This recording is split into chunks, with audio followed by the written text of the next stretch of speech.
त्यावर उपस्थित सर्व सन्माननीय वक्ते, विविध जिल्ह्यामधून आलेले जिल्हाध्यक्ष, महासचिव, शहराध्यक्ष, सर्व पदाधिकारी, आज या नागपूरमध्ये मनुस्मृतीचं गुणगान करणाऱ्या RSSचे पंतप्रधान नरेंद्र मोदी यांचा 24च्या निवडणुकीमध्ये दणदणीत पराभव करण्याचा निर्धार जवळजवळ प्रत्येक वक्त्याने या ठिकाणी व्यक्त केलेला आहे. आणि म्हणूनच RSSची जन्मभूमी आणि RSSची कर्मभूमी आणि RSSचं मुख्यालय असलेल्या या नागपूरच्या या मैदानावरूनच ही भारतीय स्त्री मुक्ती दिन आज RSSला या ठिकाणी आवाज देण्यासाठी आपण भरवलेली आहे. मनुस्मृती विरुद्धचा जो संघर्ष आहे, हा संघर्ष 27 साली बाबासाहेबांनी मनुस्मृतीचं दहन केलं, तिथून नाही सुरू झालेला. हा या देशाच्या इतिहासामधला सनातन संघर्ष आहे की जो महात्मा बुद्धांपासून सुरू झाला. या देशामध्ये विषमतेचं, हिंसेचं आणि असत्याचं मूल्य सांगणाऱ्या वैदिक परंपरेविरुद्धचा लढा हा महात्मा गौतम बुद्धांनी सुरू केला. आणि त्याच्यानंतर जी प्रतिक्रांती या देशामध्ये झाली त्याच्यामधून मनुस्मृती आली.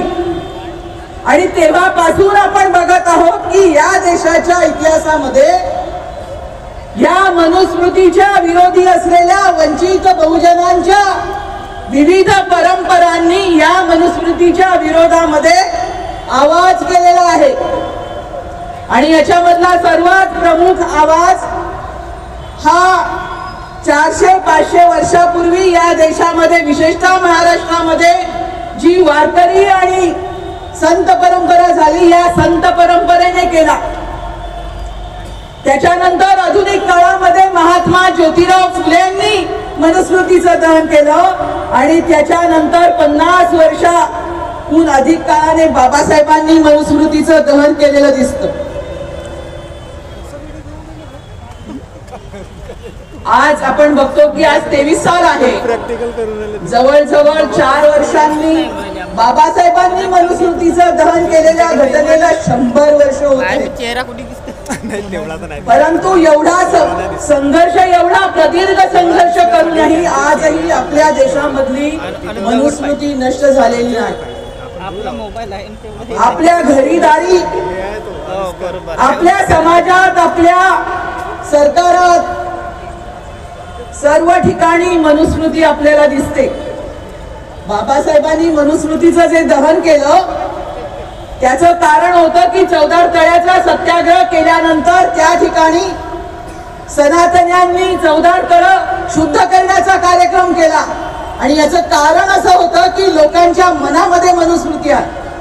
बाबासाहेबांना माहिती होतं की लोकांच्या मनामध्ये मनुस्मृती आहे आणि या मनुस्मृतीला जर का आपल्याला गाडायचं असेल तर एका बाजूला आपल्याला संघर्ष सनातन्यांच्या विरुद्ध आहे, परंतु दुसऱ्या बाजूला गुलामीचे चटके जे लोक भोगत आहेत, तुमच्या माझ्यासारखे जे वंचित बहुजन आहेत, या ठिकाणच्या ज्या स्त्रिया आहेत, त्यांच्याही मनामध्ये जी मनुस्मृती आहे, या मनुस्मृतीच्या विरुद्धचा संघर्ष, या मनुस्मृतीच्या विरुद्धची जागृती आपल्याला अखंड करावी लागणार आहे.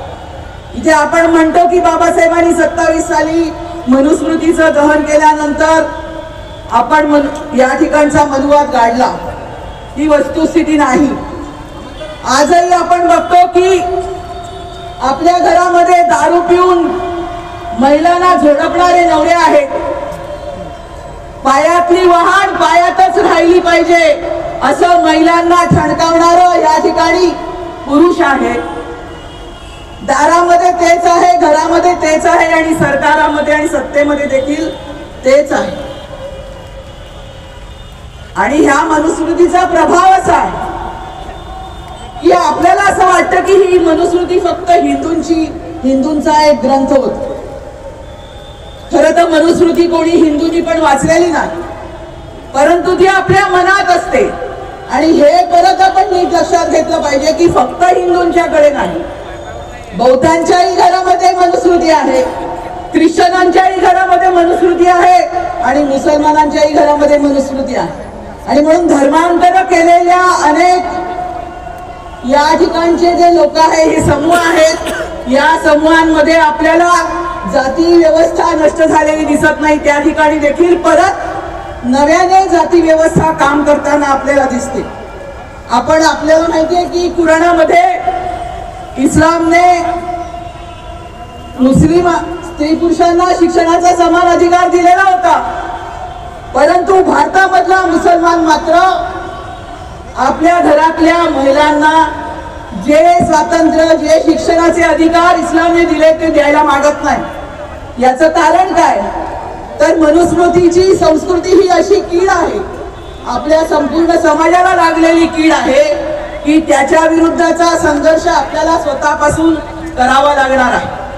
मनुस्मृतीने जे या ठिकाणी सांगितलं, इथल्या वैदिक परंपरेने जे या ठिकाणी सांगितलं, जी उच्च निचता, जन्मजात उच्च निचता आणि विषमता दिली, ती एवढी भयानक आहे की जगामध्ये असा दुसरा कुठलाही देश नाही की ज्या देशामध्ये स्त्रियांना जिवंत जाळलं जातं, स्त्रियांना आणि शूद्रांना संपूर्ण ज्ञानबंदी केली जाते, अक्षरबंदी केली जाते, असा जगात दुसरा कुठलाही देश नाही.